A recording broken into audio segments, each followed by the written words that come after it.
Hey everyone, Jatt here. This week on TeamFight Breakdown, I want to talk about teamfighting before 15 minutes. In Game 5 of the 2016 LCK Summer SemiFinals, KT Rolster found a teamfight against SKT T1 and took control of the game. Before we get into it, let's see why SKT was invading KT's jungle in the first place.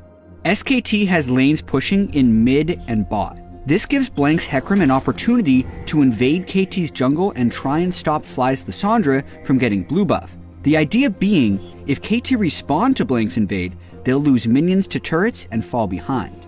Blank wards and begins taking the blue buff, and KT show willingness to leave lanes in order to protect it. SKT now have two options. Simply go back to pushing lanes and gain a minor advantage via minions, or Blank could go for the big play. Lucky for us, SKT want to fight, and ends up forcing one in KT's jungle. Let's get into it. Right at the start of the fight, several key things happen.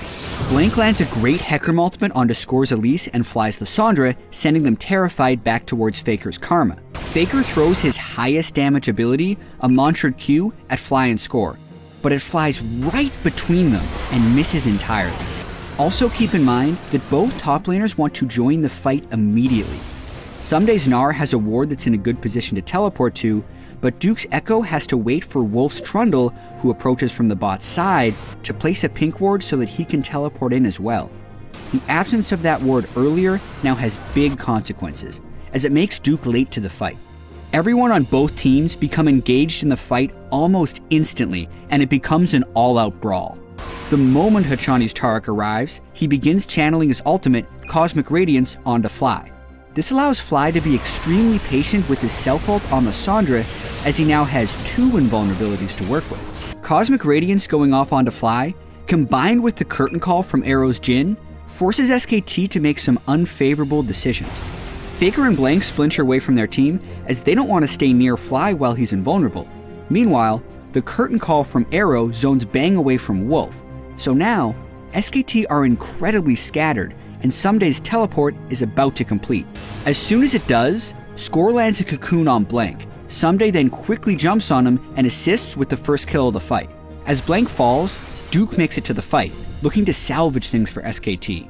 But Fly still has his Lissandra ultimate, so when Duke goes in for the kill, Fly casts Glacial Tomb on himself to stay alive. And, with the game only being 14 minutes in, Duke has yet to pick up sufficient tank items on Echo, so Fly's ultimate takes a large percentage of his health, and he quickly dies to the rest of KT. Now it's a 5 versus 3, and SKT need to fully retreat. As Faker attempts to run away, we get to see how impactful Sumday's first completed item, a Frozen Mallet, can be. Despite Faker trying to flash away, Sumday manages to proc Hyper for a speed boost, slow Faker with his Frozen Mallet, and eventually chase him down for KT's third and final kill of the fight. Looking back, Blank going for that big play backfired in a substantial way for SKT. Why? Because KT quickly reacted to Blank's engage and had the item advantage in both the top lane and jungle. You see, completing your first item is very important. For example, the difference in power between a Trinity Force and the base components of a Trinity Force is huge. In this fight, both Sumday's Gnar and Score's Elise had completed their first major items, whereas Duke's Echo and Blank's Hecarim were still sitting on components. It's also important to remember that certain champions play differently early. For this fight, SKT had a much weaker frontline, since Duke's Echo and Blank's Hecarim had no real tank items at only 14 minutes in. But even in this early game fight, KT had some great mechanical plays.